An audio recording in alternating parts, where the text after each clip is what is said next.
You know that perfect morning routine? The one you see all over social media? Waking up at 5 a.m., journaling, a green smoothie?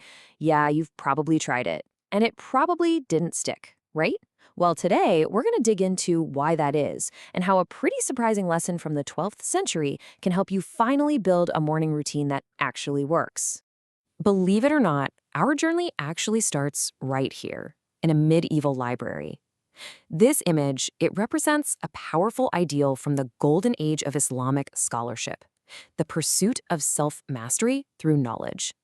The ultimate goal wasn't just to be smart, it was to become a polymath, a true master of many different fields. And this wasn't just some casual hobby. Polymathy was the highest ideal. It meant mastering all sorts of sciences and arts to become a complete, well-rounded person. Think of it as the ultimate project in human development, a really structured way to build a better self. So, what on earth does this huge ancient ideal have to do with you hitting the snooze button tomorrow? Well, as it turns out, everything. Because both are about building a better self. But our modern approach, it's often fundamentally flawed. This is our modern version of that ideal, isn't it? This really elaborate, all or nothing routine that promises to completely transform our lives. We've all seen it, and it looks great on paper, but in the real world, it's incredibly fragile. This quote just nails the core problem. When we build these huge, rigid routines, we're basically setting ourselves up to fail. You know the feeling. If you oversleep by just 10 minutes or you forget to journal, the whole day feels like a write-off. We get flustered and our performance actually goes down. So look, the desire for a productive morning isn't wrong at all.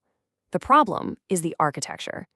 We're trying to build a skyscraper without any foundation. But there's a much smarter, more brain-friendly way to go about it. So what's the solution? Well, instead of trying to force a brand new, really complex routine onto our lives, we can use a technique called habit stacking. It's an incredibly simple but really powerful concept. Your brain already has these deep, well-worn pathways for things you do on autopilot, like pouring a cup of coffee. Habit stacking just attaches a new behavior onto that existing pathway. You're not trying to create a whole new circuit, you're just adding a little stop on a route that already exists. Let's look at a real example here. The actions are small, and they're all connected. After I pour my coffee, that's the trigger. You already do it. I will review my 3 priorities. That's the new habit. It's tiny, it's logical, and it takes, what, a couple of minutes. This is how you build real momentum. And you know, when you look at really popular systems like Robin Sharma's 5 a.m. Club or Hal Elrod's Miracle Morning, you start to realize they're really just pre-packaged habit stocks. They take a block of time and just string together a series of habits, one after another after another. The principle is exactly the same. Okay, so we've got the how, but what about the why? Why is the morning such a potent, powerful time for this kind of personal programming? Turns out it's not just about willpower or having quiet time. It's about biology. The secret actually lies in a biological process that happens every single morning, whether you notice it or not. It's called the cortisol awakening response. Now, cortisol gets a really bad rap as the stress hormone, right? But in the morning, it is your best friend. The CAR is your body's built-in get up and go signal. It's this natural surge that prepares your body and your brain for all the demands of the day ahead. To understand just how important this is, let's take a quick look at a 2012 study. Researchers followed 23 healthy people, and they tracked their morning cortisol levels and their stress levels throughout the entire day. And here's the punchline. The study found that the people with a healthier, more robust cortisol awakening response were way better at handling stress later in the day. A good morning cortisol spike basically acts like a buffer, helping you cope with whatever life decides to throw at you. So when you create a positive, consistent morning ritual, you're not just playing some kind of mind game. You are actively supporting a critical biological process that sets the tone for your resilience and your focus for the entire day. Okay, so how do we put all of this together? Let's talk about building your very own habit stack, simply and effectively.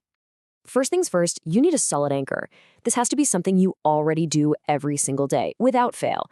Pouring coffee, brushing your teeth, just getting out of bed. These are perfect, non-negotiable anchors to attach your new habit to.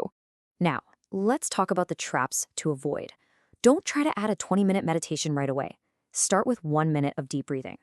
Don't let one mistake completely derail you. It's the consistency over time that builds the habit. And most importantly, focus on mastering one small stack before you even think about adding another one.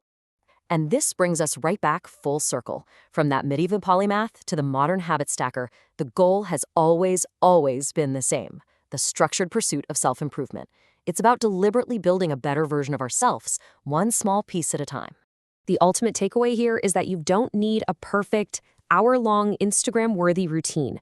You just need to build on what's already there. The goal isn't to become some flawless polymath by next week. It's just to take one tiny, intentional step tomorrow morning.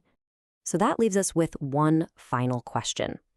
After you brush your teeth, after you pour your coffee, after you get out of bed, what's the one, maybe 2-minute habit that you're going to add tomorrow?